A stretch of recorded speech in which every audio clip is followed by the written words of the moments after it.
नमस्कार मित्रों, आज की हमारी कहानी है बूढ़े पिता की देखभाल, एक हृदय स्पर्शी कहानी।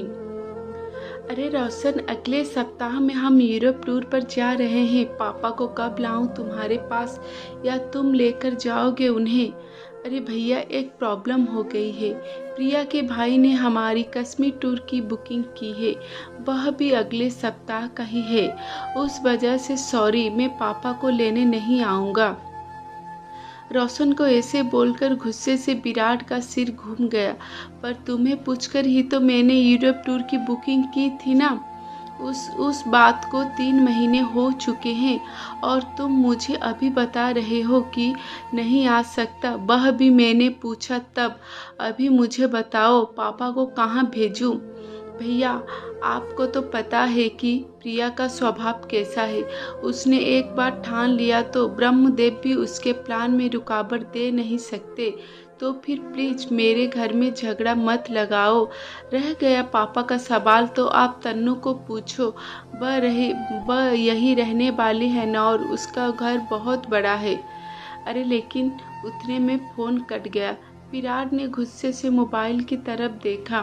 रोशन का यह हमेशा ही रहता है। शादी होने के बाद से कभी भी उसने माँ पापा की तरफ ध्यान नहीं दिया। सच कहे तो छोटा होने के कारण वह माँ पापा का सबसे लाडला था, पर माँ पापा उसके कभी भी अपनी जिम्मेदारी नहीं मानी। 2 साल पहले माँ कैंसर से मर गई, पर उसकी बीमारी में एक भी पैसा की मदद उसने विराट को की नहीं। पिछले साल पापा को हार्ट अटैक आया, पर जैसे अजनबी इंसान की तरह हॉस्पिटल में पापा को मिलने की सिवाय उसने कुछ भी नहीं किया। उसने पापा को तन्नू के पास रखने के लिए कहा था, पर तन्नू के बारे में विराट संकोच रहा था। तन्नू यह उनकी छोटी बहन थी, एक नंबर की लालची और स्वार्थी औरत थी। माँ थी तब माँ से मीठे मीठे बातें करके अच्छी अच्छी साड़ियाँ गिफ्ट लेती थी। परिस्थिति अच्छी होते हुए भी पति को बिजनेस को चाहिए, ऐसे बोलकर उसने माँ पापा से 10-12 लाख ले लिए थे, पर वापस देने का सोचती भी नहीं थी। रिश्ते बिगड़े नहीं, इसीलिए विराट भी कभी बोला नहीं, पर उसका पत्नी जागृति यह सब देख रही थी। उसकी खुसुर फुसुर चल रही थी। विराट उसकी तरफ ध्यान नहीं देता था। माँ के जाने के बाद बस तन्नू को भाई पापा भाभी से इंटरेस्ट खत्म होने लगा। उसने बेमन से तन्नू को फोन किया। तन्नू, हम यूरोप टूर पर जा रहे हैं, 15 दिनों के लिए। पापा को लेकर आऊं क्या तुम्हारे घर? अरे भैया, मेरी ननद आ रही है डिलीवरी के लिए मेरे पास। मुझे बताओ, मैं उसकी तरफ ध्यान दूँ कि पापा की तरफ? लेकिन तन्नू, तुम्हारा घर तो बहुत बड़ा है, पापा कहीं पर भी रह सकते हैं। नहीं बाबा, उनको फिर से अटैक आया तो मैं कहाँ ढूंढती रहूं डॉक्टरों को। इससे अच्छा तुम एक काम करो, उनको 15 दिन के लिए वृद्धाश्रम में भेज दो, कोई दिक्कत नहीं होगी फिर। तन्नू, हम 3 भाई बहन के होते हुए भी उनको वृद्धाश्रम में भेजना अच्छा नहीं लगता। देखो भैया, मैं नहीं रख सकती उन्हें। अगर आपको मेरा सुझाव पसंद नहीं आया तो फिर तुम ही देखो बाबा, क्या करना है। इतना कहकर उसने भी फोन कॉल कट कर दिया। घर आने के बाद विराट ने पापा को कहाँ भेजेंगे, जागृति ने यह पूछा। हमेशा की तरह वह भड़की। हमने क्या ठेका लेकर रखा है क्या पापा को संभालने का? इन दोनों की कोई भी जिम्मेदारी नहीं है क्या? उसका बोलना भी सच था। बड़ा बेटा इस रिश्ते से विराट ने माँ पापा की जिम्मेदारी खुद से स्वीकार की। पहले माँ और उसके बाद पापा की बीमारी की वजह से वह दोनों एक साथ बाहर भी नहीं जाते थे। कोई एक तो घर पर चाहिए था। इस बार रोशन पापा को संभालने के लिए तैयार था, इसीलिए उन दोनों ने यूरोप टूर की बुकिंग की थी। हनीमून के बाद पहली बार दोनों और बच्चे एक साथ ट्रिप पर जाने वाले थे। ट्रिप के सब पैसे दिए गए थे और आज अचानक रोशन ने मना कर दिया। वह सुनकर जागृति रोने लगी। विराट ने उसे समझाने की बहुत कोशिश की, पर वह मानने के लिए तैयार नहीं थी।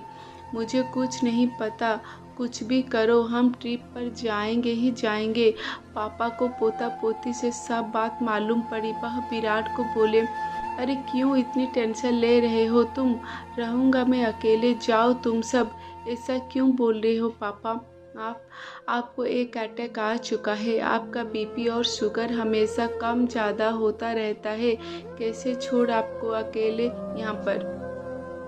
विराट सच बोल रहा था, इसीलिए पापा चुप बैठे थे। टूर पर जाने के लिए अभी 3 दिन बाकी थे, पर रास्ता निकल नहीं रहा था। विराट को टेंशन होने लगी थी। उसने सभी विकल्प सामने रखकर देखा। अंत में खुद की टूर कैंसिल करके जागृति और बच्चों को टूर को भेज देना ही उसे सही विकल्प लगा।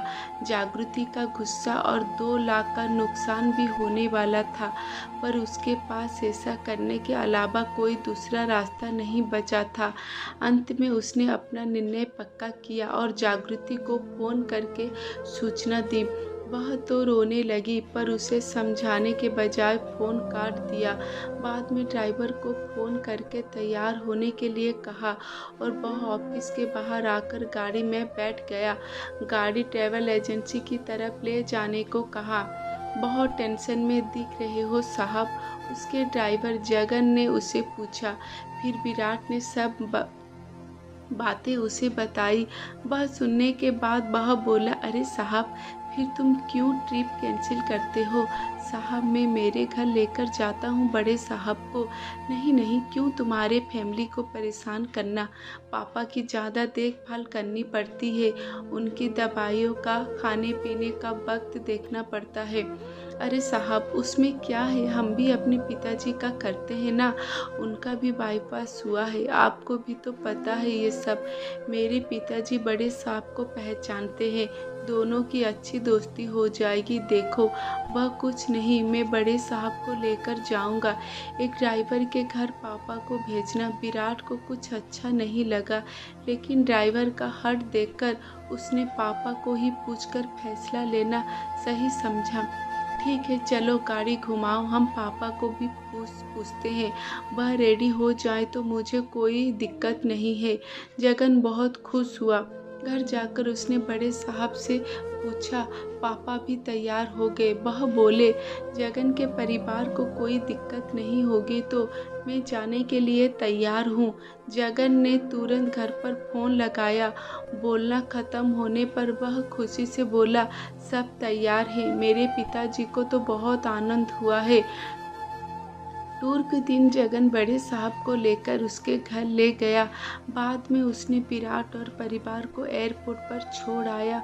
घर जाते वक्त उसने विराट को विश्वास दिलाया, चिंता मत करो साहब, बड़े साहब एकदम आराम से रहेंगे।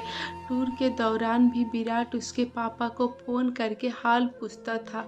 उनका हमेशा एक ही उत्तर रहता था, चिंता मत करो, मैं यहाँ पर ठीक हूँ। 16 दिन जगन उनको लेने के लिए एयरपोर्ट पर गया।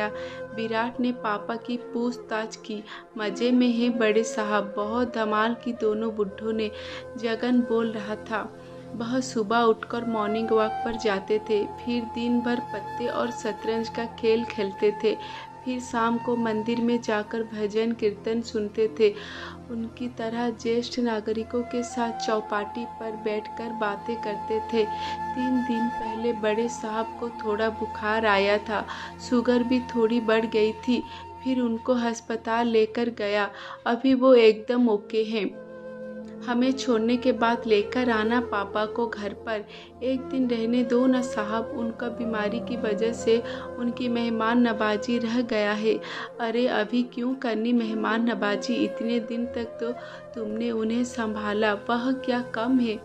इससे क्यों करते हो साहब, अपने घर आने वाले मेहमान को मेहमान नवाजी किए बिना कैसे भेजे। और यहाँ मैंने संभाला, ऐसे बोलो मत, मैंने कुछ ज़्यादा नहीं किया है, बड़े साहब ही अच्छे से रहें हमारे घर। अच्छा बाबा, ऐसे बोलकर विराट ने उसे हाँ कहा। दूसरे दिन शाम को पापा घर आए। वह बहुत खुश दिख रहे थे। उनके हाथ में एक थैली थी, पैंट शर्ट का कपड़ा, टॉवल, टोपी थी। वह देखकर विराट बोला, अरे इसकी क्या ज़रूरत थी जगन? नहीं कैसे साहब, बड़े साहब को ऐसे ही भेज देता मैं। उतने ही जागृति ने विराट को अंदर बुलाया और कहा, सुनो जी, उसका एहसान मत रखो, 5-10 हज़ार उसे दे दो। विराट को वह सही लगा। जगन के घर जाकर उसने 10 हज़ार उसके हाथ में दिए। जगन ने उसकी तरफ आश्चर्य में देखा और फिर वह 10 हज़ार उसके जेब में रख दिए और बोला, ये क्या है साहब? अरे पिता को संभालने का कोई पैसा लेता है क्या भला? और हाँ, आगे कभी भी ऐसा प्रसंग आया तो बड़े साहब को बिंदास मेरे पास भेजना। विराट का मन भर आया। उसने जगन को गले लगा लिया। 3-4 दिनों बाद रोशन और तन्नू का फ़ोन आया। टूर कैंसिल किया या फिर पापा को वृद्धाश्रम में रखा था, ऐसा कुछ पूछ रहे थे दोनों। विराट के मुंह से इतना ही निकला कि उस दिन असल मायने में मुझे भाई मिला जिसने पापा का ख्याल रखा। आपके बहुमूल्य समय देने के लिए धन्यवाद।